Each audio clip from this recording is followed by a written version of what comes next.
자, 아까 전에 하나 못 봤는데 잠깐 하나 보죠. 뭐 그냥 재밌는 게 하나 있었습니다. 지금 S&P 500하고 나스닥 한번 볼게요. S&P 500하고 나스닥을 보면요. 이번 주에 좀 재밌더라고요. 제가 그때 우리 저번 금요일 폭락장 보면서 말씀드렸죠. 폭락장 일어난 후에 이제 트럼프가 주말에 다시 꼬리를 내리니까 별거 아니다 하고 다시 반등하고 갈 것 같지만 주식시장은 그렇게 반응할 수 있지만 글로벌 큰손과 기관들은 이제 미국 중국 전쟁이 더 심각한 전쟁으로 갈 수밖에 없구나 보고 나서 좀 더 다르게 움직인다. 어차피 새로운 뭔가 왔다라고 말씀을 드렸죠. 그래서 지금 이번 주 일주일 시장 보면 어땠습니까? 뭔가 트럼프가 꼬리를 내렸다 100% 관세로 안 될 것 같다. 그렇게 시장을 계속 안심을 시켜주는데도 불구하고 이번 주 일주일 왠지 승차감이 안 좋죠. 그러죠?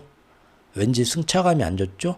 S&P 500과 나스닥이 예전처럼 추석 이전처럼 기운을 못 내요.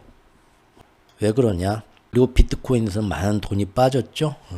실제로 더 많은 해지로 가고 있는 겁니다. 더 많은 차익 실현을 하고 누가요? 큰 돈을 움직이는 기관들이요. 재밌는 거는 그때 제가 지난 금요일 폭락장 때 이런 말씀을 드렸을 겁니다. 실제 일어나는 것보다도 더 많은 폭락이 그날 하루 일어났다. 그렇죠? 사실 그렇게 뭐 큰 건가? 물론 기관들은 알아요. 기관들은 던지는데 이제 AI들이 다 똑같이 따라했다고 했죠? 월가에서. 그러니까 이제 더 크게 빠졌던 건데 이게 이제 주말 사이에 트럼프가 그렇게까지 갈 건 아니다 하고 안심을 시켜주니까 이번 주 월요일부터는 사실은 반등해서 돌아왔어야 돼요. 실제로 반등을 했는데 많이 못 돌아오고 이렇게 옆으로 계속 흐릅니다. 월요일부터 금요일까지. 그랬죠? 지금 요거 눈금 하나가 하루입니다. 금요일 하다음에 월, 화, 수, 목, 금요일까지 이번 주까지 본 거예요. 지난주 금요일 폭락했다가 보이시죠? S&P 500이에요. 지난주 금요일은 트럼프가 중국에 100% 관세 매길라 하니까 확 떨어졌다가 주말 사이에 설마 그러겠냐? 잘 대화해보면 될 거다 하니까 반등했는데 또 떨어졌다가 반등했다가 떨어졌다 반등했다 떨어졌다 이러면서 금요일까지 흐르고 있다는 거예요. 뭔가 힘이 빠졌죠? 제가 그때 기관들은 확실히 더 달라질 거라고 말씀을 드렸고 그 다음에 인공지능이 괜찮다고 갈 수도 있지만 인공지능이나 사람들 투심이 변하는 그때그때 단기적인 트렌드를 보고 단타 심지어 초단타까지 때리는 헤지펀드들 퀀트펀드들이 있는데 퀀트펀드의 대표주자가 누굽니까? 시타델이에요. 미국의 시타델이라는 헤지펀드. 켄 그리핀이죠. 켄 그리핀 씨하고 엊그저께 술도 먹고 사우나도 가고 느그 서장이랑 하셨습니까? 이분이 어떤 사람입니까? 캐시 그리핀이 공화당 지지자예요. 공화당 지지자인데 트럼프 극우가 하면은 미국을 경제를 망칠 거라는 생각을 하고 있었는지 작년 트럼프 대선 캠프 때부터 이 사람은 끝까지 트럼프한테 돈을 안 댔어요. 돈을 안 대고 지금도 트럼프가 미국 달러 패권을 망칠 거라고 이제 대놓고 한 달 전부터 얘기를 하고 있는 사람입니다. 근데 어쨌든 이 사람이 가장 그 거시경제가 뭐라 하든 그런 거 신경 안 쓰고 사람들이 인공지능이 최고다 하고 뭐 하고 그 단기 투자의 어떤 트렌드를 보고 빠르게 치고 빠지는 개미들처럼 그걸 하는 그런 대표적인 퀀트펀드의 대표적인 가장 많은 돈을 굴리는 시타델의 CEO죠. 자, 이 사람인데 재밌는 일이 한 번 있었습니다. 무슨 일이 있었냐? 인공지능이 어떻게 이렇게 터는데 원래 인공지능대로 가는데 저번 수요일날 시장이 별거 아니되더라 해가지고 빵 뛰면서 시장 심리가 낙관적으로 변할 때가 있었어요. 이게 지금 15분 봉입니다. 수요일이 여기서부터 여기까지입니다. 뛰는데 갑자기 오전 10시부터 쭉 빼요. 어떤 놈이 무지막지하게 던졌어요. 가장 많이 오른 것들 중에서. 그래서 언제까지 빠지냐? 오후 1시, 2시까지 계속 빠집니다. 개미들은 뭐야 하고 나야 고맙지 하고 땡큐 하고 받아먹어요. 근데 이때 나중에 기사에서 나오는데 월가에 소문이 돌아요.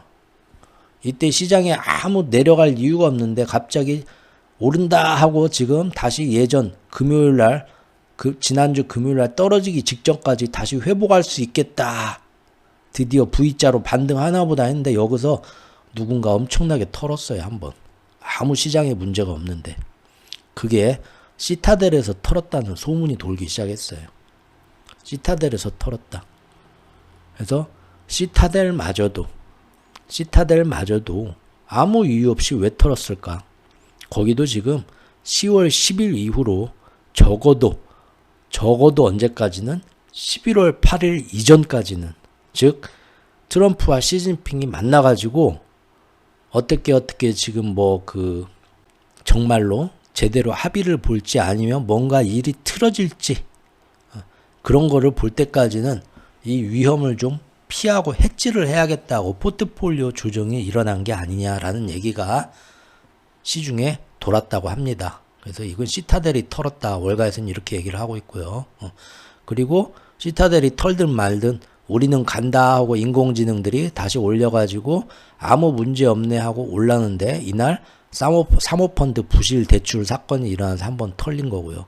다시 얻어맞으면서 회복은 하고 있습니다. 이런 모습이 났다는 거고요. 자, 이제 금과 은의 얘기를 해보겠습니다. 금은은 10월 10일 오늘 이 방의 입장 비번이 뭐였나요? 킹스 1010이었죠? 왕의 귀환이 일어난 날이 10월 10일입니다. 날짜도 참 외우기 쉽죠? 금년에 제가 은의 2차 변화의 바람이 불 거다 했는데 진짜 불었죠? 저는 지금 그거를 어디로 보고 있나요? 4월 22일로 보고 있습니다. 4월 22일이 어떤 날이냐? 금시장에 고점 쳤을 때예요. 여기 보이시죠? 4월 22일. 4월 20일 금시장에 고점 치고 그때부터 이 고점을 못 넘고 옆에서 지지부진 몇 달간 횡보를 합니다. 하지만 이때 제가 고점 치고 기관들이 뺄 돈은 다 빼고 이제부터는 은이 쫓아갈 순서하고 은시장으로 넘어오는 걸 이 당시에 제가 30분봉으로 봐가지고 쫙 보여드렸습니다. 은시장에 드디어 이제는 은이 올라갈 때다 하고 눈치 빠른 기관들은 개미들한테 말 안 하고 지들이 4월 22일부터 들어왔다 이거죠. 여기 이때부터. 그래서 제가 이때부터를 은시장에 부는 2차 변화의 바람이다. 기관들의 매집세가 들어온다. 금년에 불게 되는. 이때부터 제가 딱 체크를 한 겁니다. 제가 그때 여기서도 기관들 이게 횡보하는 것 같지만 기관들이 계속 밑에 받쳐주면서 여기 지금 돈이 계속 들어와서 묻어놓고 있다. 얘네들은 석 달, 6달 보는 애가 아니다. 1년, 2년 보고 들어오는 애들이다. 말씀드렸죠. 분명히 그때 여러 차례 말씀드렸습니다. 영상도 만들고. 그리고 이게 34.5달러 넘으면서 외국에서는 금은에 대해서 좀 보고 거시경제 보는 사람이면 엄청난 사건인데 우리나라에서는 조용했죠. 저만 만들었습니다. 영상. 34.50달러가 무슨 의미가 있는가. 이때도 실버 영상 만들고 이때부터 시장에서 이제 다 들어오는 거예요. 기관놈들은 다 들어오고 뉴스들이 막 나오기 시작하죠. 35.40달러, 35.40달러죠. 34.5가 아니라 이 둘 다 역사적인 건데 이 두 가지를 지금 빵빵빵 넘죠. 그래서 제가 이때부터 JP모건이 뭔가 이상하네, 안 막네, 이상한데 했죠. 그리고 이때부터 이 지금 이중의 큰 저항선을 넘더니 붕붕 떠가지고 40달러 넘을 때 어떻게 됩니까? 제가 그때 분명히 말씀드렸죠. 이거 JP모건이 안 막고 있습니다. 이거 아무리 봐도 이상해요. 제가 김치를 10년째 담그는 사람이에요. 제가 달러 환시장, 채권시장, 금은시장을요 10년째 쳐다보는 사람이에요. 할 일이 없어. 친구가 없어서. 맞죠? 그래서 지금 장맛만 봐도 알아요. 이 김치가 하선정인지. 그런데 이거 그냥 보내준다. JP모건이 안 막고 있다. 이상한데요. 그때 말씀드렸던 것 같습니다. 그리고 이게 지금 쭉 올라가지고 44.19도 그냥 오르고요. 정말로 역사적인 저항선들이 있는데 무주공산이에요. 대문을 다 열어줘. 성문을. 막히는 거 없이 쭉쭉 올라갑니다. 지금까지 은이 이랬던 적이 없어요. 맞죠? 여기서 이렇게 해가지고 여기까지 지금 올라오면서 가장 빠르게 무섭게 올라왔죠. 그리고 정말로 드디어 은혜 마지막 최후의 저항선이 남게 됩니다. 14년 만에 2011년도에 했던 은혜 역사적 최고점을 넘냐. 물론 이게 2011년 4월 28일 날 기록했던 49.55달러고요. 온스당, 트라이언스당. 그리고 그 위에 물론 50달러라는 게 있습니다. 80년에 헌티 형제가 봉이 김선달 허생전에 나오는 허생시처럼 실물은을 매점 매석을 해갖고 일부러 작전이 들어가서 주가를 키워가지고 그 은이 한번 빵 뻥튀기가 됐을 때 그때 50달러를 기록했지만 이거는 정상적인 시장의 수요 공급이 아니고 인위적인 조작이니까 큰 의미는 없다 했죠. 하지만 어쨌든 둘 다 5센트 차이인데 요것도 그냥 뚫어버립니다. 원래는 여기에 어마어마한 숏이 걸려 있었죠. 다들 저도 예전에 트럼프가 정권 잡을 줄 몰랐을 때는 한 2년 전까지만 해도 트럼프가 정권 잡을 것 같습니다. 건 작년 여름에 제가 말씀드렸죠. 그때 영상도 만들었죠. 근데 그 전까지는 마스터 플랜이 계속 이어질 거라 봤었죠. 마스터 플랜이 이어지는데도 그 문은 못 막아서 결국 여기까지 와서 여기서 길면 1년, 2년을 횡보할 수도 있을 거다 봤죠. 그런데 트럼프가 되면서 다극화가 빨라지면서 전혀 다르게 올라갔죠. 자, 이제 여러 번 반복했으니까 이 서사를 이제 여러분들도 알아야죠. 툭 건들면 이제 줄줄 나와야죠. 서사를 아는 사람과 모르는 사람의 차이는 뭡니까? 확신이 있냐 없냐예요. 이 서사를 몸으로 체득하게 되면은 털리냐 안 털리냐 모르겠어요. 그런 얘기는 하면 안 돼. 그런 얘기 하면 안 돼. 그런 얘기 하면 안 되고요. 어쨌든 여기도 역사적으로 넘죠. 여기서 원래는 런던 금거래소의 은시장에서는 여기다 어마어마한 공매도 숏이 엄청나게 여기서 틀림없이 역사적 고점에서 이럴 리가 없어. 최소한 양심상 예절상 예의상이라도 여기서 조금 털고 한 번은 쉬었다가 눈치 봐서 올라가더라도 그렇게 올라갈 거야. 누구나 그렇게 생각을 했기 때문에 여기다 엄청난 공매도를 걸어놓죠. 그리고 한번 푹 찌르고 이거 넘을까 말까 고민하면서 푹 찔러보고 내려왔는데 그 다음날 그냥 뚫고 올라가죠. 누가 밀어줍니까? 밑에서 트럼프가 올려줘요. 그게 언제입니까? 10월 10일이에요. 10월 10일 날 저번 주 금요일 날 트럼프가 나와서 시진핑 중국 내가 이러려고는 안 했는데 이럴 줄은 몰랐네. 바람 잡고 나서 니들이 이렇게 나온다면 나도 너희한테 100% 관세를 때릴 수 있지. 이런 얘기를 했잖아요. 그날 은이 올라가고 여기서 차익 실현도 안 나고 올라갑니다. 그래서 런던 금거래소에서 숏 스퀴즈가 일어나요. 여기다 공매도를 걸렸던 애들 때문에 빵 떠요. 그래서 아직도 런던 금거래소의 은 가격이 미국 거래소보다 뉴욕 금거래소보다 은 가격이 1.5달러가 아직도 비싸요. 그렇죠? 예. 자, 요런 건데 자 이제 봅시다. 그래서 10월 10일 날 금도 봐야죠. 어디 갔니? 금도 똑같습니다. 금도 딱 4,000달러. 사실 제가 말씀드렸죠. 얼마 전부터 지금 은이 금을 끌고 가는 거예요. 금이 4,000달러를 넘는다는데 아니라고 제가 말씀드렸습니다. 지금 얼마 전부터는 중요한 저항선에서 은이 먼저 움직여요. 차익 실현이 일어날 때도 은이 먼저 빠지고 금이 쫓아가요. 지금까지하고는 다르죠. 그래서 제가 4월 22일부터 은의 2차 변화의 바람이 불었고 이제는 금시장에서 은시장으로 주도권이 넘어왔다고 말씀드렸고요. 그것은 금은 비해서 역사적으로 보면 금 가격이 쭉 올라가면 나중에 은 가격은 금이 주도하는 데 따라서 그냥 덩달아서 부대찌개처럼 끌어올라가는데 이제 너무 금 한 덩이로 은 몇 덩이를 할 수 있냐는 게 너무 많이 벌어지게 되면 그동안 못 쫓아간 거를 은이 쫓아가게 되죠. 은이 쫓아가게 되죠. 그래서 이제는 금과 은이 오르긴 오르지만 금이 오르는 속도보다 은이 오르는 속도가 빨라지면서 그 보정을 맞춥니다. 그러죠?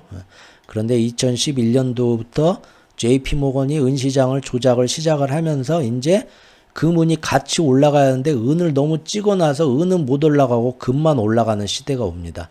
이것이 한번 언제입니까? 코로나가 터지면서 달러가 최고야 올라갔다가 그 다음부터 아니야 금은이 최고야 하면 올라가면서 한번 크게 출렁하지만 요것조차도 지금 JP모건이 계속 누르면서 못 막죠. 그런데 이제 저는 개인적으로 물론 제가 맞을지 틀릴지 몰라요. 앞으로 1년 정도 지나야 검증은 확실한 검증은 될 것 같아요. 그런데 일단 저는 4월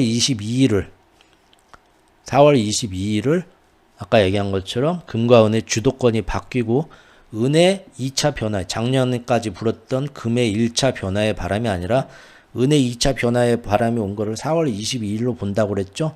실제로 금은 비해서 금만 오르고 은이 쫓아가던 시대를 이제는 은이 올라가고 금이 뒤에서 쫓아오는 모습으로 이게 아래로 내려가야 되죠. 이 모습이 일단 나오고는 있어요. 여기 밑으로 꺾이고 있잖아요. 보이시죠? 일단 꺾이고 있습니다. 그리고 이 꺾이는 게 꺾였다 올라갔다 꺾였다 올라갔다 하겠지만 전체적인 추세선이 제가 볼 때는 이 15년을 따라가야 돼요. 이제 보정이 일어나야 돼요. 그래서 저는 일단 그렇게 본다. 혼자 하는 헛소리니까 다 믿으면 안 돼요. 다 믿으면 안 되고 저는 그렇게 보고 있고 그냥 그렇게 갈게요. 자, 여기까지인데 자, 이 흐름을 한 번 더 짚었고요. 그래서 10월 10일이 중요하다. 왜냐하면 금도 은이 먼저 올랐기 때문에 금도 여기 보세요. 4,000달러를 오를까 말까 했다가 은이 한번 푹 찌르니까 은이 찌른 날, 이날 금도 4,000달러를 한번 넘었다가 그 다음날 에이 이건 아니지 겁내고 내려와요. 그런데 트럼프가 나와가지고 10월 10일 날 난리를 치니까 은이 49.5달러, 50.0달러를 빵 누르죠. 금도 쫓아가지고 4,000달러를 넘고 그 다음부터 올라가는 겁니다. 그러니까 10월 10일 날은 은이 15년 만에 최고점, 지난 15년 동안 철가면이라는 그 책 아세요? 옛날에 삼총사의 그 소설가가 누굽니까? 이렇게 머리가 낡았어. 그 옛날에 어렸을 때 문학작품들 책들 많이 읽으셨죠? 삼총사 그 프랑스의 그 문학책에 그 이제 철가면이란 책도 있죠. 철가면이 뭡니까? 진짜 황태자를 얼굴을 못 알아보게 철가면을 씌워서 얼굴을 가려가지고 지하 감옥에 유배를 시켜놓죠. 진짜 왕손을.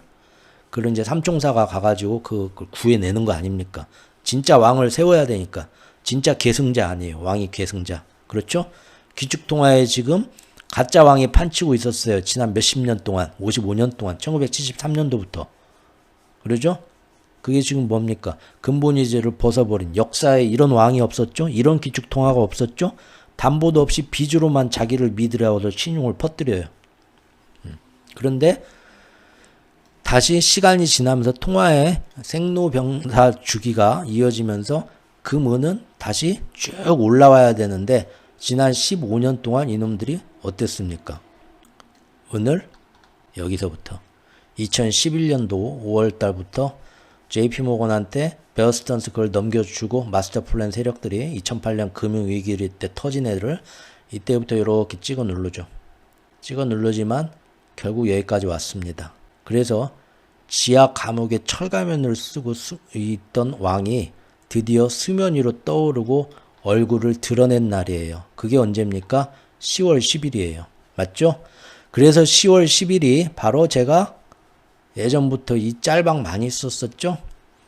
금과 은의 왕의 귀환이 올 시기가 곧 옵니다. The king is back. 조만간 왕이 돌아옵니다. 했던 거죠. 왕의 귀환이 일어난 겁니다. 그것도 다 장땡, 10땡, 10월 10일 날. 날짜도 기가 막히죠? 10월 10일 날 왕이 이렇게 돌아온 거예요. 왕을 돌아오는 길을 깔아준 애가 누굽니까? 레드카펫을. 트럼프입니다. 자, 이제 보시죠. 드디어 왕이 귀환한 거예요. 맞죠? 드디어 몇 년 전부터 제가 툭하면 이 짤방을 쓰고 왕이 돌아올 때가 왕의 귀환은 올 것인가. 왔어요. 10월 10일이에요. 그러죠? 그리고 이렇게 빨리 예상보다 너무 빨리 왔어요. 왜죠? 트럼프가 쉬지 않고 밀어줬거든요. 자, 보시죠. 잘 들어보십시오. 지금부터 10월 둘째 주는 여러 가지 의미로 역사적인 한 주였습니다. 즉 은이 14년 만에 최고점인 49.55달러 돌파를 눈앞에 두고 있었고요. 그 덕분에 금도 지난 몇 달 동안 쉬어가던 와중에 다시 불이 붙어가지고 무섭게 올라오더니 이제 4,000달러 돌파를 동시에 눈앞에 두고 있던 때가 10월 둘째 주였습니다. 금과 은의 상승은요, 이제 금년 들어서는 특히 여름 2분기 이후로는 전혀 다른 성격을 띠기 시작했습니다. 사실 원래 금과 은이 상승해온 지난 3년간은요. 마스터 플랜이 지배하고 있었죠. 전통 금융세력의 마스터 플랜에 따른 기축통화 패권의 과도기라는 측면, 그러죠? 결국 달러 패권을 연장하기 위해서 이런 짓들을 벌리는구나 라는 걸 알고 눈치 빠른 애들부터 언제부터 우크라이나 전쟁 터졌는데 러시아가 들고 있는 금부터 동결시켜버리네. 해외 자산에 가장 빠르게 금부터. 그리고 스위프트에서 방출하네. 뭐 하네. 그러죠?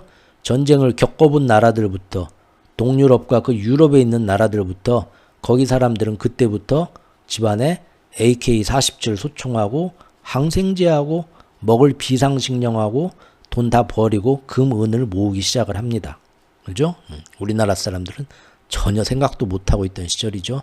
그리고 지난 3년 동안 미중 패권, 브릭스와 미국과의 패권 때문에 뭐 중동에 뭔 일이 일어나고 하는 거 전쟁이 또 막 보면서 각국의 중앙은행들이 해마다 금을 드립다 더 많이 사기 시작합니다. 맞죠? 그래서 사실 금과 은이 지난 3년 동안 상승한 것도 이것은 통화전쟁이고 화폐전쟁이구나. 다음번 기축통화 패권을 또 이어가려는 저 노욕이 그득그득한 미국과 새로운 기축통화 패권을 가져가려는 새로운 제국의 탄생을 막으려는 제국 간의 싸움이구나. 이 와중에 그래서 우리는 금을 더 많이 가지고 있어야겠구나 해가지고 각국의 중앙은행들이 금을 엄청나게 땡기기 시작했다. 그게 지난 3년간의 진짜 금은 상승의 원인이었어요. 하지만 사람들한테 그렇게 알려지진 않았다. 그렇게 보는 거는 몇몇 경제학계의 경제학자들과 구루들밖에 없었고 국내에서는 또 누가 있었을까요? 여러 명 있었겠지만 어쨌든 제가 그렇게 계속 봤었죠. 금은이 오르는 건 뭐 지정학적 뭐 어쩌고 이거는 지금 화폐전쟁이다. 통화전쟁이다. 기축통화 패권 2차전이다. 지금 이 기축통화 패권의 1차 시즌이 몇십 년이 끝나가고 있다. 시즌2가 나오려고 주인공은 바뀔 수 있다. 그 과정에 지금 그래서 금은을 전 세계가 모아가기 시작하는 거다. 말씀을 드렸지만 개인들은 지난 3년 동안 그런 얘기하면 넌 지금 뭔 헛소리를 하냐 그랬어요. 시중에 이런 서사가 알려진 건 아니었다는 거예요. 하지만 이제 금년부터는 정말로 아니다 하지만 사람들은 이제는 인정하죠. 다극화와 전통 금융세력의 몰락을 보면서 이제는 중앙은행뿐만이 아니라 지난 3년 동안 중앙은행이 금을 샀다면 금년부터는 여름부터는 누가 삽니까? 여름이 아니죠. 지금 보신 것처럼 금년 특히 은 같은 경우는 4월 22일부터 누가 삽니까? 기관들이 집중적으로 추가돼서 시장에 들어오기 시작합니다. 금은을 그냥 안전 금융위기나 관세의 불확실성 때문에 해지하는 게 아니라 달러의 생명이 끝나가는구나. 새로운 기축통화 주인이 오기 전에 과도기가 오는구나. 진짜 돈의 시대가 오는구나. 지하에 10년 동안 유배된 왕이 드디어 철가면을 벗고 수면 위로 올라오려고 폼을 잡고 있구나.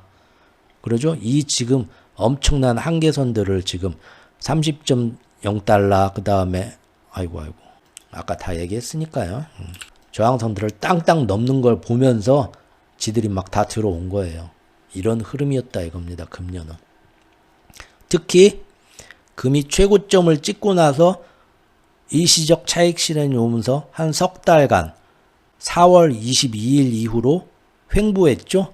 그때 아까 보여드린 것처럼 기관들은 은시장으로 들어왔어요. 은 매수가 시작되었고요. 은이 35.4달러라는 중요한 저항선까지 넘어서면서부터는 그러한 움직임은 더욱 가속화되었죠. 아주 역사적인 그 35.4달러를 넘었다고 말씀드렸고 외국에서도 난리가 난데 우리나라만 조용했어요. 그리고 이제 제가 3분기 전망도 빨리 했고 한 달 땡겨서 4분기 전망도 원래는 10월, 11월, 12월이지만 9월부터 4분기로 보자 했죠. 왜? 연준과 전통 금융 세력, 연준으로 대표되는 전통 금융 세력과 트럼프 세력이 이 마스터 플랜을 깔아 뭉개면서 트럼프가 이 기존의 월가 그 기축통화 패권 달러 기축통화 시스템을 유지하던 애들까지 내 맘대로 다 상투를 잡고 흔들겠다라는 싸움에 승패가 갈리는 걸 보면서 사람들이 달러의 신용을 버리고 금은에 더 오게 된다. 그래서 4분기를 9월부터 보자 했는데 8월 말에 잭슨홀 미팅이 있었죠. 잭슨홀 미팅에서 파월이 나와가지고 얘기하는 거 보고 게임 끝났다. 뭐 정확한 뚜껑은 9월 17일 FOMC까지 기다려봐야겠지만 일단 8월 말의 모습만 봐도 연준과 전통 금융 세력이 사실상 이걸 뒤집기가 힘들다 라는 걸 얘기했고 그게 8월 30일 시장에서 출렁하는 그 하루짜리 모습으로도 나왔죠. 이번에도 10월 10일에 출렁하는 시장의 하루짜리 모습으로 사실은 힌트가 쫙 나온 겁니다. 지금 10월 말 11월까지 힌트가. 그게 지금 오늘 제가 다 얘기한 거고요. 근데 그때 그래서 8월 말에 어땠습니까? 8월 29일인가 제가 카톡에다가 이제 9월부터는 지금까지 8월까지 무섭게 금과 은이 올랐지만 9월에는 오히려 더 오른다. 은이 그때 40달러 넘기 전이었죠. 근데 제가 카톡에다가 지금 연준과 트럼프의 이 승패를 보면서 40달러가 9월 달에 넘을 수도 있겠습니다. 그러면 그것이 그냥 40달러 넘는다고 끝나는 게 아니라 그로 인해서 금과 은의 커다란 랠리가 더 쪽발될 수도 있겠습니다. 라고 말씀을 드렸죠. 그랬는데 바로 그 다음날 9월 1일에 올렸죠. 정말 빠르게 변하죠. 다 트럼프가 도와주는 겁니다. 여기 써놨네. 여기 9월 1일이죠. 이야기를 서사를 첫 회에다 적어놓으면 너무 재밌어요. 9월 1일에 제가 선을 그어놨죠. 9월 1일에 40달러 엄청난 저항선인데 한 번에 뚫어버리죠. 왜 뚫겠습니까? 기관들이 들어온다니까. 이 거시적인 매크로를 보고요. 아, 달러 패권을 지키던 연준마저 무너지네 힘없이. 그러면 이제 더 이상 달러 자산이 항상 그 승차감을 유지해준다고 누가 보장을 해?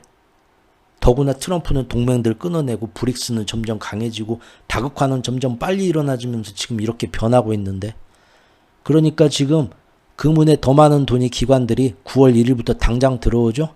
그래서 은이 40달러를 이 엄청난 저항선을 장대 양봉으로 9월 1일날 빵 뚫으니까 금은 어떻게 됩니까? 그보다 하루 뒤엔 9월 2일에 여기 있죠. 지금 지난 4월 22일 날 기록했던 정고점을 9월 1일 그보다 하루 뒤에 뚫습니다. 그래서 드디어 몇 달 만에 다시 새로운 신기록, 신고점을 경신하게 되죠. 그래서 제가 은이 먼저 움직이면서 주요 저항선을 뚫어주면 금이 고맙네 아우 하면서 간다. 이제 형님 먼저 아우 먼저 해서 아우의 시간이 왔다라고 그래서 말씀드렸던 거예요. 계속 여기도 그렇게 되더라. 즉 9월부터는 정말로 연준과 전통 금융 세력이 트럼프 세력에게 완전히 넘어가는 모습이 나오게 되자 거시경제와 매크로를 보는 모든 기관 투자자들이 이제는 9월부터는 금과 은에 눈치 보지 않고 크게 뛰어들었고 올라간다 하고 막 오르고 뉴스가 나오니까 9월 달에 개미들도 못 모르고 다 뛰어들었어요. 그래서 지난 8달 동안 금과 은이 숨가쁘게 올라오고 이제는 조금 쉬어가나 조정이 오나 좀 싸지나 9월 달에는 웬걸 지난 8달 동보다도 훨씬 9월 한 달이 가장 빠르고 무섭게 올라갑니다. 그러죠? 다 이 거시적인 매크로를 따라간다는 거예요. 그래서 조정이 언제 오나 기다렸던 사람들이 어제가 제일 쌌네 하고 9월달 엄청나게 오르죠. 문제는 제가 계속 말씀드렸죠. 이때 9월달 해가지고 지금 계속 10월까지 제가 드렸던 말씀이 뭐냐. 볼린저 밴드를 봐라. 이게 이렇게 좋은 게 아니다. 지금 이 빨간색이 5일선이에요. 5일선 위로 계속 달리면서 볼린저 밴드에서 지금 이 중위선에 한 번 이렇게 가면서 조정다운 조정이 안 오고 계속 위로 지금 가죠. 그러면서 지금 당연히 과매수 RSI 보세요. 지금 언제부터입니까? 미쳤어요. 9월 달부터 9월 초부터 RSI가 70 이상으로 막 74로 과매수 상태로 한 달 이상을 갑니다. 조정이 당연히 와야 되죠. 이렇게 가는 경우는 없어요. 역사상으로. 조정이 올 때가 됐어요. 근데 사실 저는 여기서 한번 갔다가 짚어주고 한 열흘이나 보름, 그래서 10월 말까지는 계속 흔들리고 털고 빠질 사람 빠지고 조정되고 하면서 여기까지 10월 말까지 가서 49.5달러까지 여기서 딱 멈춰주면 제일 좋아요. 그러면은 중위선이 이렇게 급하게 올라오던 게 볼린저 밴드가 이렇게 쳐지면서 여기서 지금 하위선이나 중위선에서 한번 만나줘야 돼요. 그래야 다시 건전하게 올라갈 힘이 생깁니다. 금도 그러고요. 금도 지금 그렇게 해가지고 여기서 4,000달러까지 한번 찍어주면 참 좋아요. 근데 계속 무섭게 올라갔죠. 왜? 트럼프 때문에. 결국 금과 은은 금년에 가장 큰 상승을 보였지만 9월 한 달 동안 또 그보다 뛰어난 상승을 보여줬고요. 이제는 잠시 9월 말에 한 달 그렇게 갔으니까 잠시 숨을 돌릴 때가 되었는데 트럼프가 야 뭐하냐, 나 힘들어 좀 쉬어가려고. 지금 한 번도 안 쉬고. 쉬기는 뭘 쉬어, 내가 셧다운 해줄 테니까 또 뛰어 그랬죠. 9월 30일부터 셧다운을 때립니다, 트럼프가. 그러니까 미국 정부의 불확실성 셧다운 어쩌고 하면서 금은에 더 많은 돈이 와요. 그리고 그때는 금은에 올라고 하니까 너무 올랐죠. 그래서 그때부터 비트코인으로 돈이 갑니다. 맞죠? 비트코인 보세요. 9월 한 달 동안 주식도 오르고 금도 오르고 은도 오르고 가장 많은 랠리가 일어났어요. 그런데 오직 누구만? 비트코인만 여기 9월 1일부터 9월 말까지 올랐다 내렸다 아무런 변동을 못해요. 그러죠? 그런데 10월 달에 드디어 트럼프가 셧다운 해주니까 금은이 쉬어야 되는데 쉬지 않고 금은으로 더 가요. 근데 오늘 너무 올랐어. 겁이 나.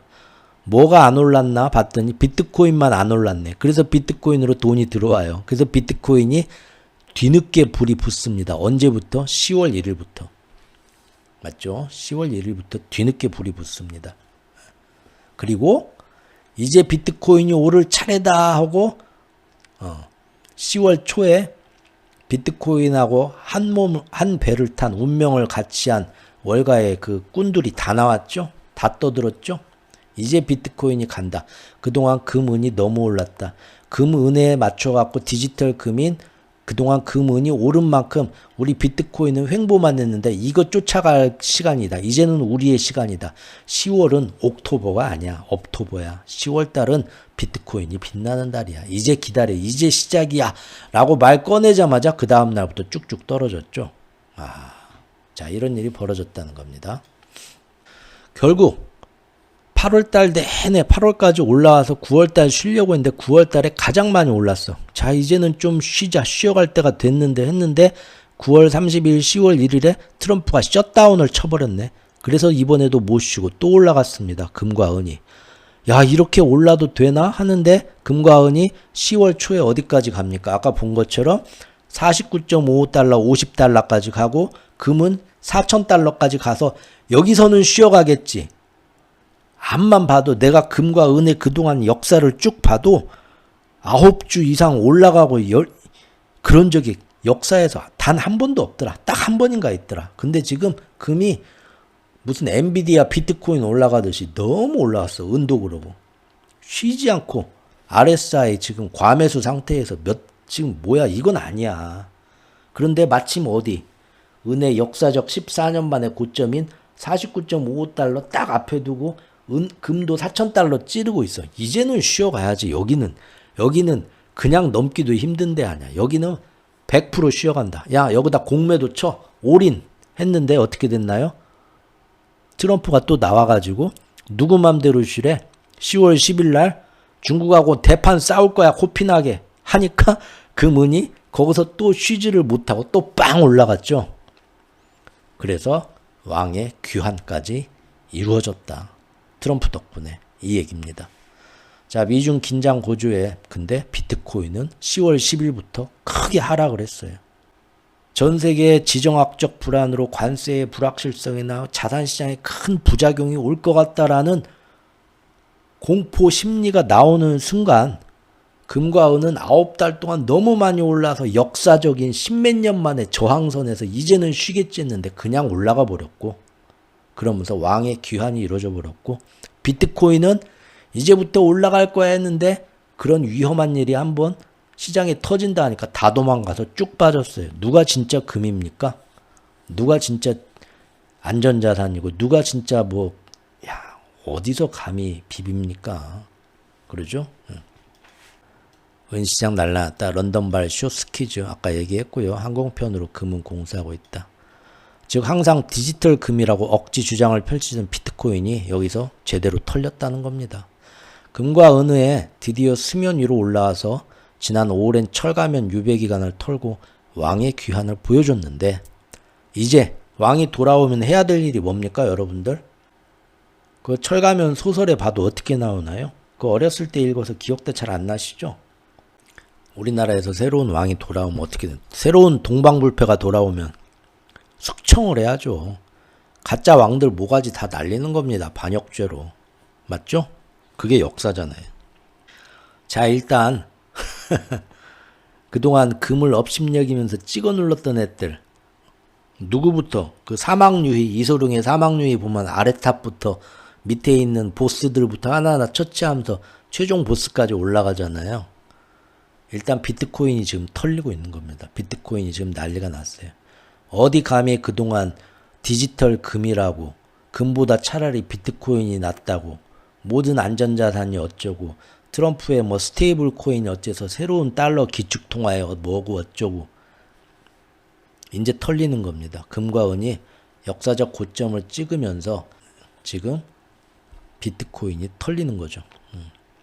비트코인이 털린다는 건 무슨 얘기냐면요. 제가 슬쩍 말씀드렸던 것 같아요. 저번 주 라이브에서도 무슨 얘기를 드렸냐면, 이제 금과 은이 역사적 고점을 뛰면서 금은도 이렇게 오르고 잘 오르고 뭣도 다 오르고 안전자산이라면 여러분들은 금은을 사겠습니까? 비트코인을 사겠습니까? 물론 사람마다 다르죠. MZ세대나 그런 사람들은 또 비트코인 신봉자들은 비트코인 살 수 있겠죠. 하지만 저 같으면은 비트코인 넣었던 돈도 빼서 금은으로 옮긴다고 했죠. 왜죠? 실질적인 내재 가치가 없잖아요. 근데 지금 금도 잘 오르고 은도 잘 오르고 비트코인도 이제 오른다고 해요. 이왕이면 실질적인 내재 가치가 있는 금은에 가죠. 이왕이면 다홍치마예요. 그래서 그동안은 금은이 못 오르고 비트코인이 막 뻥뻥 오르니까 사람들이 다 여기 달라들었는데, 이제 같이 올라가는 시대가 되는데 금은도 역사적으로 눌리는 게 아니라 은의 14년 만에 최고점을 넘어갔고 새로운 기록을 갱신해갖고, 특히 트럼프가 무대를 화려하게 꾸며줬죠. 주식도 빠져 뭣도 빠져 다 막 출렁이는 10월 10일 날 금과 은만 오직 불끈 올랐단 말이에요. 시장에 이제 온갖 무용담이 퍼지는 거죠. 야, 그날 봤냐? 강호에 다 쓰러지고 그냥 정파 사파 그냥 다 무너지는데 절대 고수가 그냥 독고 구검을 금과 은이 그냥 걔네만 살아남더라. 그런데 지금 걔네들은 앞으로 매물대도 없어. 최고점 경신했어. 그리고 그때부터 누가 나옵니까? 10월 10일 이후로 새로운 서사가 입혀지고 있다고 지난주 라이브 영상에도 말씀드렸죠. 예전에는 그 제야에 있는, 월가에 있지 않고 제야에 있는 그런 짐 로저스나 그 경제학자들, 제임스 리카즈 씨나 이런 사람들이나 그런 얘기하고, 또 대한민국에서 최우쿠 같은 늙은이나 어쩌고 저쩌고 그런 기축통화고 어쩌고 저쩌고 해서 금과 은이 그런 얘기 했지. 아무도 그런 얘기 안 했는데 10월 둘째 주부터 금과 은이 역사적 고점 넘을 때부터 누가 나와요? 레이 달리오가 나오고 또 골드만삭스 CEO가 나오고 월가에서 제일 유명한 애들이 다 나왔죠. 블랙록도 나오고 뭐 켄 그리핀도 나왔을걸요. 그 다음에 얼마 전에 또 누가 다 나와. 맨날 뉴스에 나오는 애들이 나와가지고 뭔 얘기합니까? 지난 일주일간, 지난 열흘간 무슨 얘기했나요? 금과 은은 지금 예전처럼 단순히 안전자산으로 오르는 게 아니다. 투기로 오르는 것도 아니다. 달러 패권에 대한 전 세계의 신뢰가 약화되면서 새로운 법정 통화를 찾아가지고 그쪽으로 돈이 옮겨가는 것이다. 즉 기축통화 패권이 지금 과도기에 가면서 달러의 시대가 끝나가기 때문에 금과 은에 다시 모이는 거다라는 얘기를 이제는 3년 전까지만 해도 저 같은 사람만 떠들었지만 제야에 있는 사람만 지금은 월가의 가장 큰 스피커들이 일제히 10월 둘째 주부터 나와서 그 얘기를 다 떠들고 뉴스에 나오고 있다. 그래서 제가 이럴 때는 새로운 서사가 이제 옆집 순이 엄마한테까지 퍼져야 돼요. 제가 말씀드렸죠. 와가지고 야 인간아 넌 선도 안 보고 제취짜리 알아봐 준다는 게 언제까지 혼자 살라고 하면서 지금 너 금이나 은에 대해서 뭐 얘기는 들었냐? 지금 세상이 난리가 났다. 너 기축통화가 뭔지나 아냐? 하면은 그때가 게임 끝날 때라고 했죠.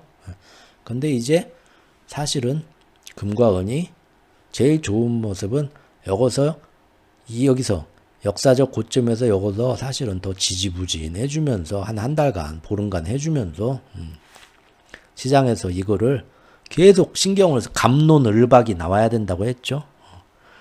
야 여기까지가 한계인가 보다. 아니야 더 올라갈 것 같다. 뭐 이러면서 서로 간에 싸워야 돼. 백분 토론을 해야 돼요. 백분 토론을 하면서 이게 왜 지금 많이 올라갔고 빠질 때가 된 건 이해가 되지만 왜 오르는지는 아냐 니네 지금?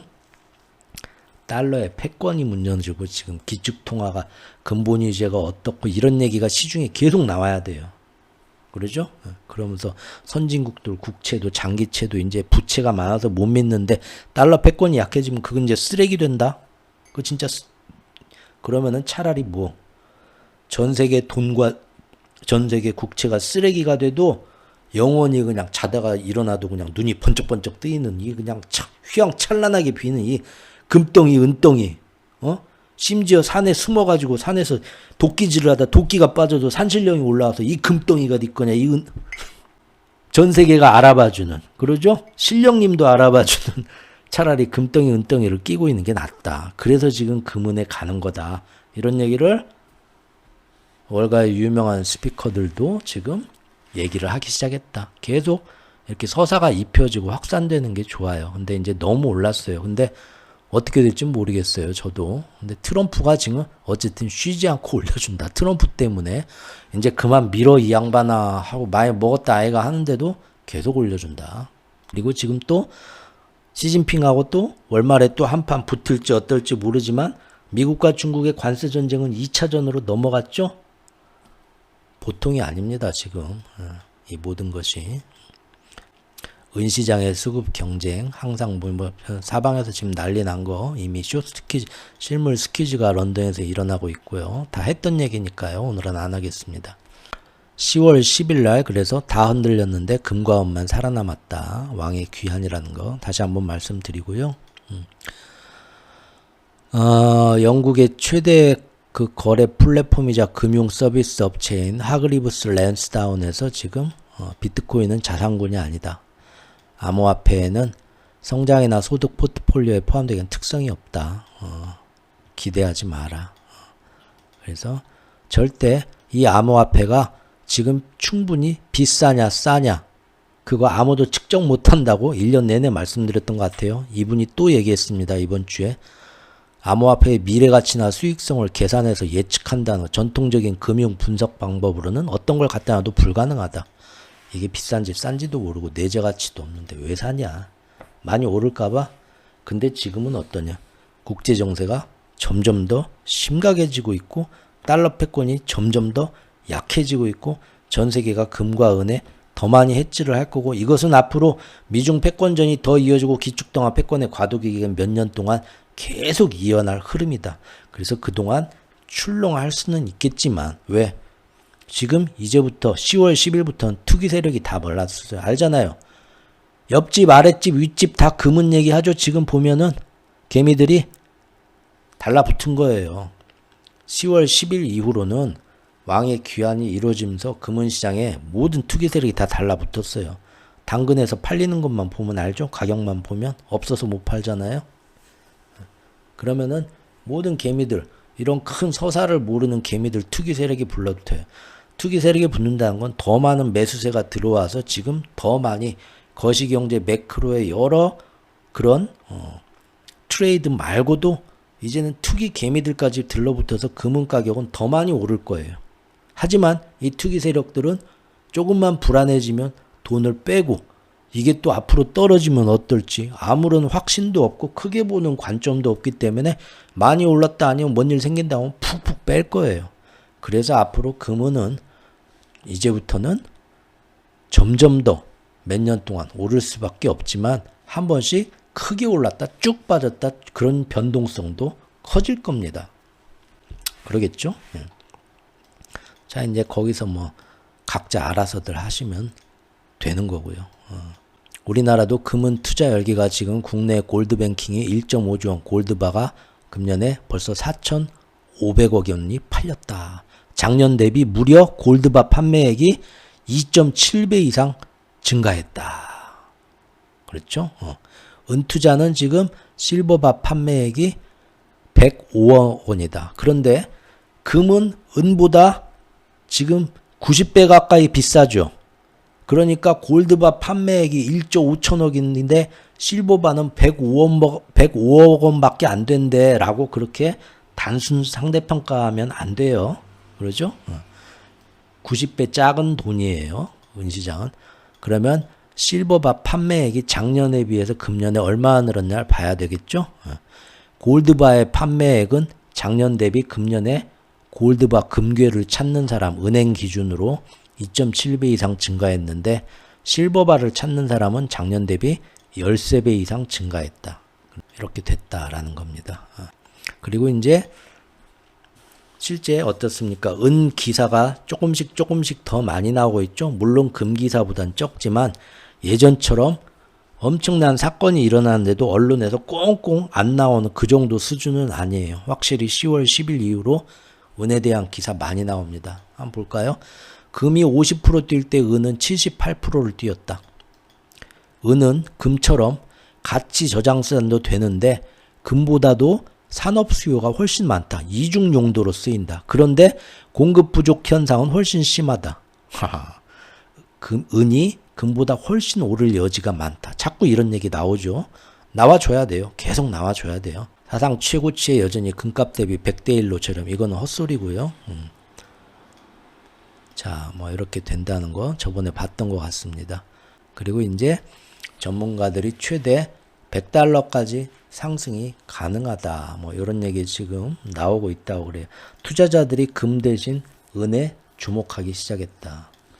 제가 사실 이번 주에 혼자서 제가 보는 은 차트 이거 지금 10년째 보는 차트죠. 여기서 제가 그전에는 여기까지 적어놨었죠. 몇 년 전부터 무조건 50달러 간다 해서 몇 년 전부터 은 차트에 여러 가지 사건들을 다 이렇게 적어놓고 마스터 플랜 시작되고 2020년도부터는 이제 여기 이제 2021년도에 그 제가 금은 시리즈 했지만 그 게임스탑 그 월스트리트 그 실버 숏스퀴즈 레딧에서 일어난 그 사건도 여기 한번 있었죠. 이날이에요. 1월 30일, 2월 1일 2021년도 이 사건들부터 해가지고 여러 가지 사건을 기록을 해놨는데 결국 일단 무조건 여기까지는 이번 마스터 플랜 시행되면서 49.55달러까지 50달러까지는 무조건 한번 찍는다고 보고 여기까지 항상 그려놨었죠.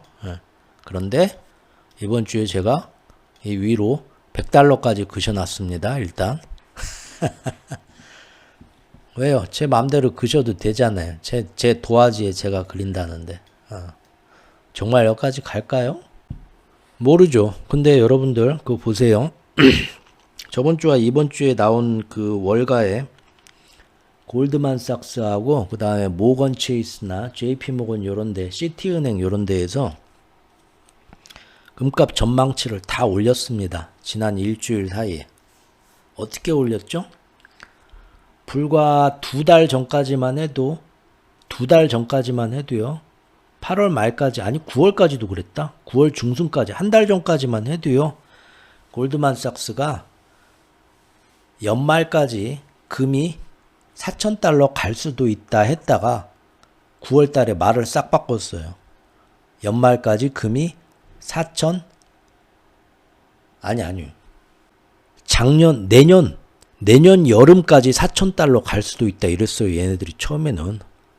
그리고 내년 말까지, 2026년 말까지 금이 4,300달러 갈 수도 있다. 이 지랄 했어요. 지랄이란, 죄송합니다. 이런 얘기 했어요. 한 달 전까지만 해도.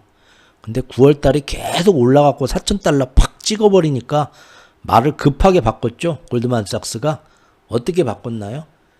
금년 말까지 4,300달러 갈 수도 있고 내년 여름까지 4,300달러 갈 수도 내년 말까지 4,900달러 갈 수도 있다. 그렇게 말을 바꿨어요.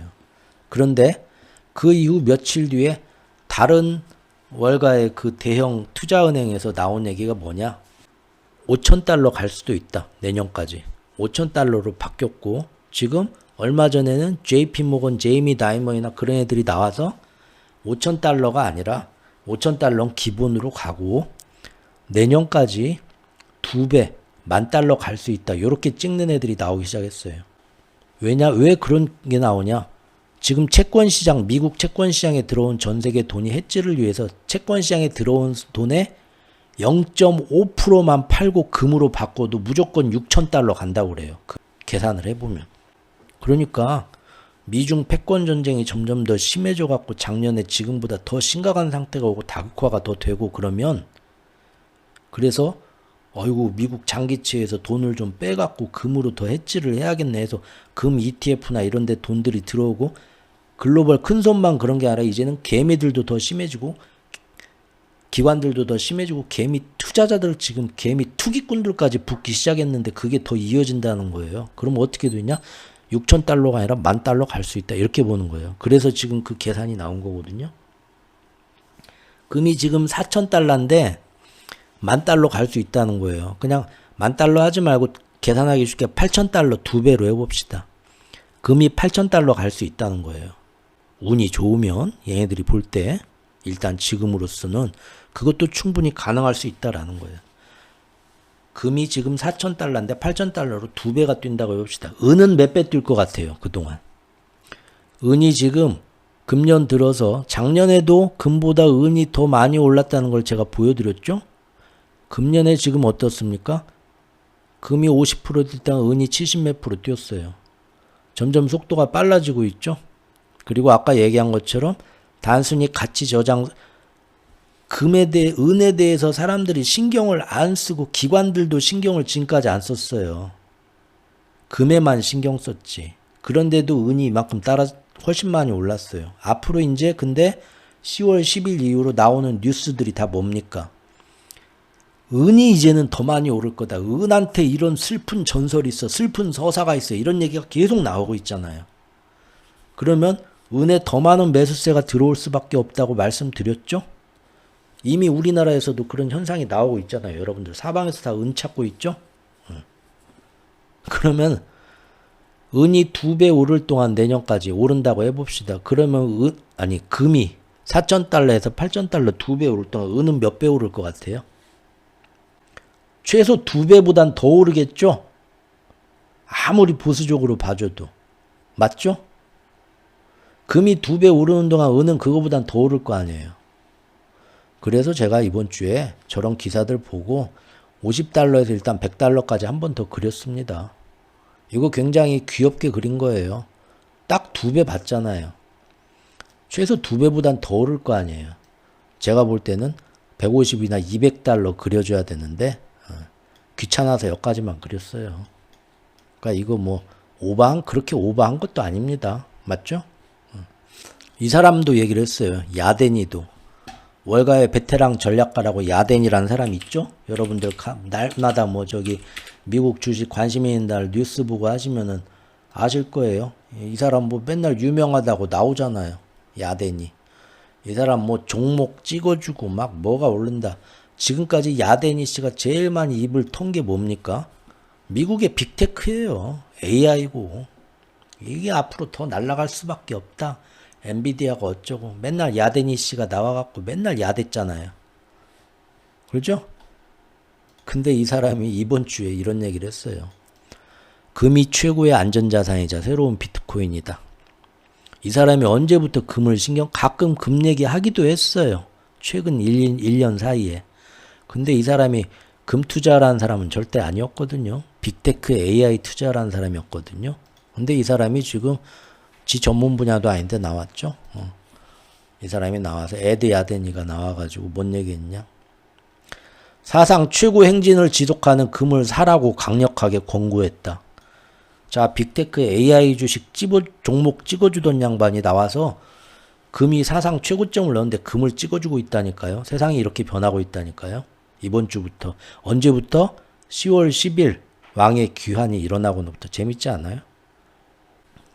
야데니는 15일 날 분석 노트에서 금이 암호화폐 비트코인보다 더 나은 안전자산으로 부상하고 있다. 금이 새로운 비트코인이다. 이렇게 얘기하면 금 칭찬하려는 건 알겠는데 금이 서운해하죠? 어디 지금 진짜 왕한테 가짜 왕도 아니죠. 어쨌든 비트코인보다는 금이 낫다라는 결론으로 점점 더 기울게 될 것이다. 당연하죠.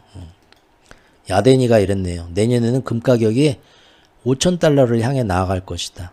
그리고 2029년까지 어쩌면 이보다 더 일찍, 즉 2, 3년 안에 1만 달러까지 보게 될 것이다. 2, 3년 안에.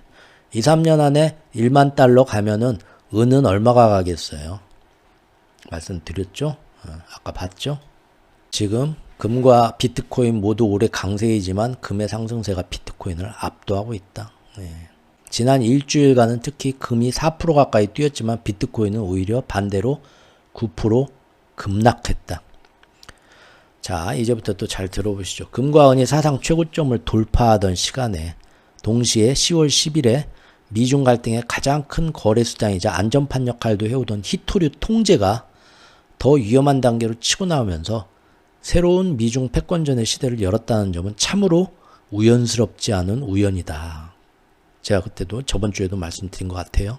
그동안 히토류 갈등은 양국의 서로 드러내고 싶지 않은 약점을 은근히 감추면서 표면적인 평화를 유지해오던 수단이었습니다. 무슨 얘기냐면 중국은 아직 미국의 첨단 반도체와 첨단 제품에 대한 수입이 아쉬운 상태입니다. 미국은 반대로 중국이 가지고 있는 미국 역시 히토류와 자원에 대한 중국 의존도를 버릴 수가 없는 상태입니다. 둘 다 서로가 아쉬워요. 하지만 양국은 이러한 서로의 약점을 겉으로 많이 드러내고 싶지는 않았어요. 우리가 지금 아쉬워서 중국한테 함부로 못해. 중국도 지금 아쉬워서 미국한테 히토리 좀 주면서 받을 거 받고 있어. 이런 약한 소리는 서로 하고 싶지가 않았단 말이에요. 그래서 4월부터 시작된 미국 중국 간의 관세 협상의 초기 단계에서는 언론들도 멍청하니까 이런 점을 많이 다루지는 않았어요. 저는 열심히 떠들었습니다. 히토류. 그래서 그냥 항상 미국과 중국 큰일 났다. 중국이 미국한테 당한 이런 얘기만 했죠. 하지만 그로부터 석 달, 넉 달 시간이 지나니까 어떻습니까? 결국 언론에서도 제가 한 얘기를 하기 시작하죠. 뭐냐? 시간이 지날수록 이러한 양국의 약점이 얽매임은 점점 사람들한테 드러났던 거고요. 결국 지난 여름이 지난 이후로는 이제 전 세계 모든 사람들이 다 알아요. 옆집 상철이도 알아요. 뭐가? 미국과 중국 두 나라 간의 평화를 가장한 이 긴장 상태는 오직 중국의 히토류 통제 때문이구나. 그거 하나 때문에 지금 이렇게 벌벌벌벌 미국도 꼼짝 못하고 있다는 걸 모두가 알고 이제는 언론에서도 다 떠듭니다. 맞죠? 그리고 미국과 중국은 그동안에 각자 이 약점을 언제까지 중국한테 코가 낄 수도 없고 중국도 언제까지 미국한테 손 벌릴 수도 없으니까 빨리 이 약점을 서로가 극복하자 해서 그동안 부단한 노력을 각자 총력적으로 펼쳐왔어요.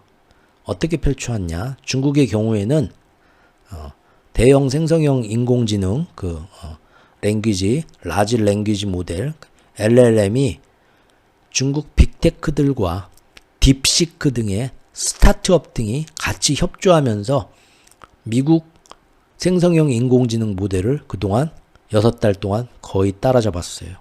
또한 미국한테 절대적으로 의존할 수 없는 엔비디아 같은 AI의 하드웨어 부분, AI 가속기 부분에 있어서는 얼마 전 연초까지만 해도 미국이 쓰다가 버리는 거 이거라도 쓸래 하면서 던져주는 뼈다귀 같은 엔비디아의 H20 칩도 좋습니다 하고 받아갔지만 이제 6개월 지나니까 어땠습니까? 화웨이나 아니면 중국판 엔비디아라고 불리는 캠브리콘 이런 데서 우리 기술로 엔비디아를 쫓아갈 수는 없지만 그래도 우리끼리 인공지능을 투닥투닥 개발하기에는 충분한 우리만의 하드웨어를 만들기 시작하고 있고 화웨이가 내년부터는 중국에 쓰는 웬만한 인공지능 칩, 자국 칩으로 엔비디아에 의존하지 않고 다 2배 이상 생산해서 깔겠다고 공언을 하고 지금부터 양산형을 시제품을 만들어서 중국의 회사들한테 시범 제품으로 샘플 돌려서 인공지능 잘 훈련되더냐? 쓸만하네. 이런 결과까지 지금 나왔고요. 캠브리콘 이런 데서 지금 엔비디아 따라잡는 제품 언제까지 내놓겠다고 하고 지금 요렇게까지 지난 6개월 동안 세상 많이 변했습니다. 금방 따라잡는다고 제가 말씀드렸던 것 같아요. 봄에. 바짝 추격하고 있다는 거예요. 그래서 이제 중국은 슬슬 미국이 최첨단 반도체 안 건네줘도 어떻게든 좀 이제 맨 땅에 헤딩하면서 좀 갈 수 있는 자신감이 붙었어요. 그럼 미국은 어떨까요? 미국 역시도 그동안 비록 뒤늦게 아주 많이 늦게 정신 차렸지만 자신들의 치명적 실수를 이제서야 깨달은 거죠. 마가파들이. 이렇게까지 우리나라 히토류가 우리 미국이 맘만 먹으면 하느님의 비호 아래 아주 천둥 번개 빵 치면은 중국이 그냥 꼼짝을 못할 줄 알았는데 우리가 중국한테 이렇게 많이 히토류 이런 거 의존하고 있고 우리끼리 뭐 해보자는 게 하나도 없다고? 그것조차도 파악을 못하고 정권을 잡고 정치를 시작한 거죠. 세상 제일 멍청한 정부가 들어선 겁니다. 그래서 뒤늦게야 이렇구나 현실을 깨닫고 뒤늦게 히토류 자원 공급망 확보에 총력을 지금 기울이고 있습니다. 그리고 그 방법은 과거 중국이 자국의 산업을 정책적으로 키웠던 것처럼 중국을 그대로 흉내내서 미국도 히토류 광물 필수 전략 자원 사업들을 국가 정부가 그 나라의 지분을 인수하고 그 회사에서 나온 생산량을 국가 정부 기관에서 일정 가격 이상으로 많이 사주면서 회사를 키워줘서 산업을 정책적으로 키우겠다고 이제서야 내놓고 있어요. 요새 맨날 그래서 미국의 뭐 히토류 기업이 하루 만에 막 몇백 프로가 오르고 앞으로도 계속 오릅니다. 히토류, 텅스텐 뭐 해가지고 뭐 필수 금속 더 많이 지금 비축하고 더 많이 생산하고 지금 뒤늦게 다 불이 붙었어요. 그런 거 나올 때마다 빵빵 뛸 거예요, 이제. 하지만 지금 미국과 중국의 경우를 말씀드린 것처럼 중국은 이미 이런 모든 패권전의 양상을 미리부터 계획하고 준비를 해왔다니까요. 근데 미국 마가파는 종교적 교리주의에 빠져서 그러죠? 하느님이 우리를 도와줄 거다 하면 애들이 노력을 안 해요. 그냥 자기 확신에만 빠져있지. 자신들의 진짜 약점을 온전히 파악하지를 못하고 하느님이 선택한 우리는 하느님이 천사가 도와줄 거야. 미카엘 대천사가. 선민주의적인 오만함에만 빠져 있었죠. 그래서 이제 와서 정신을 차리고 뒤늦은 대비를 하고 있지만 실제로는 중국의 그 대비책하고는 비교하기 힘들 정도의 사실상 소 잃고 외양간 고치기식 대응인 겁니다. 맞죠? 오죽하면은 그 와튼 스쿨의 그 와튼 박사님이 나와가지고 엊그저께 그랬더라고요. 이렇게까지 히토류에 대해서 중국한테 의존하는데 아무런 비축도 안 하고서 싸움을 걸었다는 것이 믿어지지가 않는다. 대놓고 막 정부를 대차게 깐 거죠. 이제 할 말 다 하는 거죠. 그분도 이제 연세가 상당하시니까 죽음이 두렵지 않습니다. 그래서 실제로 미국이 지금 아무리 노력해도요. 히토류와 그 외에 중국의 의존도가 높은 배터리, 음극재, 필수 초경질, 금속 광물 등에 있어서 정말로 안전한 자기들만의 자력의 공급 체인을 완성하는 단계는 제가 볼 때는요. 빨라야 3년이고 진짜 빨라야 3년이고요. 완벽하게 하려면 5에서 10년 걸립니다.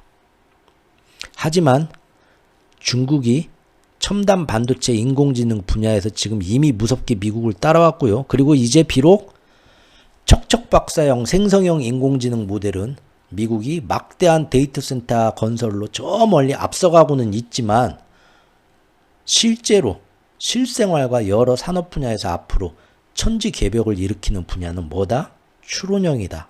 말씀을 드렸죠. 그리고 이 추론형은 생성형 인공지능하고 다르게 중국한테도 충분한 기회가 있다. 중국의 스타트업 생태계에 여러 가지 그 추론형 인공지능을 적용할 수 있는 휴머노이드 로봇 산업이나 여러 가지 그 산업계의 그런 혁신들이 미국보다 훨씬 다양하고 넓게 지금 아주 고르게 산업들이 발전하고 있어요. 미국은 우리나라로 치면 지금 삼성하고 현대만 밀어줘 해서 거기만 빅테크 몇 개만 데이터 센터 지은 데만 올인해서 걔네들만 밀어주고 있는 거고요. 차이가 있죠. 또한 데이터 센터 총량으로 멀리 앞서가려는 미국의 계획도 사실은 처음에 제가 오늘 방송에 말씀드린 것처럼 그곳에 공급할 충분한 전력 설비가 있어야죠. 거기에 우리가 지금 발목을 잡히게 되는데 이 분야에 있어서는 현재 중국이 압도적인 우위를 가지고 있다는 거예요. 즉 미국이 생각보다 멀리 가기 전에 중국이 충분히 따라잡을 가능성도 높다는 겁니다. 그렇다 보니까 지금 인공지능 패권의 승부는 사실상 범용 인공지능, 인간처럼 생각하고 말하는 초인공지능을 누가 먼저 개발하느냐에 달려 있습니다. 하지만 지금의 양국 인공지능 발전 속도가 거의 비슷해진 이 결과를 보면 앞으로 누가 먼저 범용 인공지능, 초지능 인공지능을 개발하든 간에 상대방도 분명 빠르게 비슷한 수준으로 따라잡을 거예요. 그렇죠? 거의 서로 비슷하다는 거예요. 비등비등하다는 거예요. 그러면 미국의 입장에서는 앞으로 인공지능에서 확실한 승패를 가르기가 생각보다 어려운 일인데 히토류 등의 광물 공급 자원에서 중국 의존도를 탈피하는 것은 정말 더 어려운 길이라는 겁니다. 누가 더 유리하다는 겁니까? 중국이 더 유리하다는 겁니다. 그래서 당분간은 미국이 지금처럼 중국의 히토류 때문에 코가 끼어서 끌려갈 수밖에 없습니다. 지금까지 그랬던 것처럼 앞으로도 한동안은 중국이 칼자루를 쥔 갑이고 미국은 을이 될 수밖에 없다는 건데 이것도 시간이 지나면서 결국 점점 미국의 중국 의존도는 언젠간 줄어들겠죠. 그걸 알기 때문에 중국도 지금 자기들 히토류의 지렛대 힘이 가장 클 때 가장 큰 승부를 걸어야 되는데 이제 시진핑이 10월 9일에 진짜 승부수를 던졌다는 겁니다. 제2차 히토류 통제와 배터리, 음극재, 양극재 등에 관한 소재 통제 예고까지 한 것이 바로 그것인데 이것은 주로 미국의 필수 국방 물자들과 관련된 히토류를 제한한다는 것이고요. 또 미국이 인공지능을 발전시키기 위한 첨단 반도체 생산과 현재 미국 AI 데이터 센터에 필수적으로 들어가는 배터리 소재들을 제한하겠다라는 거예요. 즉 진짜 큰 싸움을 건 겁니다. 그리고 싸워도 지금은 우리가 이길 수 있겠다라는 자신감의 근거에서 싸움을 건 거예요. 그래서 이번에도 뭐 대충 넘어간다가 아니라 앞으로는 점점 더 큰 싸움으로 번질 수밖에 없다는 겁니다. 중국이 이렇게 미국에게 좀 더 도발적인 조건을 내걸면서 좀 더 심화한 2단계 전쟁의 포문을 먼저 연 것은 지금 어느 정도 미국에 대한 첨단 반도체 의존이 상당 부분 중국으로서 자립 단계로 넘어왔다는 자신감도 있다는 거고요. 동시에 국제 무대에서 중국을 위시한 브릭스 국가들의 연합체가 이제 예전하고는 달리 미국과 G7 동맹들한테 별다른 제재도 안 받고 있고요. 오히려 반대로 더 많은 국가들이 너희들과 협력하고 싶다 바라는 확신이 생기니까 그런 국제 무대에서 자신감도 근거가 되고 있다는 겁니다. 이제 뒤늦게 이제 힘드니까 미국이 뒤늦게 동맹들을 해가지고 끌어모아가지고 중국한테 같이 대응하자 하라고 지금 얘기를 하려는 거고요. 그런데 결국 당장 그렇게 하기는 힘드니까 하반기에 어느 정도 트럼프가 시진핑의 요구를 들어주면서 적당히 넘어갈 확률이 제일 크다. 근데 그것은 결국 중국의 힘을 더 키워주고 브릭스의 힘을 더 키워주는 것이고 더 중국이 더 유리하게 만들어주는 거죠. 맞죠? 이 상태에서 지금 금과 은이 그런 거시적인 매크로 흐름 보면서 10월 10일에 뻥 튀었다라는 겁니다. 그래서 10월 10일이 왕의 귀환이라는 거고요. 바로 제가 썼던 금, 은 시리즈의 마지막 8부 완결작에서 예상했던 모습이 지금 이번 일주일 대한민국 시장에서 다 나왔습니다. 여러분들이 몸으로 느끼셨을 겁니다. 그렇죠? 즉 대한민국에서 금은값은 그동안 달러 환율이 오른 만큼도 당연하게 올라 있는데 그 외에 이제 갑자기 9월, 10월 들어갔고 나도 금 사야지, 나도 은 사야지 10월 10일 전후로 해서 막 난리가 났죠, 우리나라. 그런데 들어오는 금은, 특히 은은 더 구하기도 어렵죠. 유통의 병목 현상이 생겨서 점점 더 실물을 구하기가 어려워진다.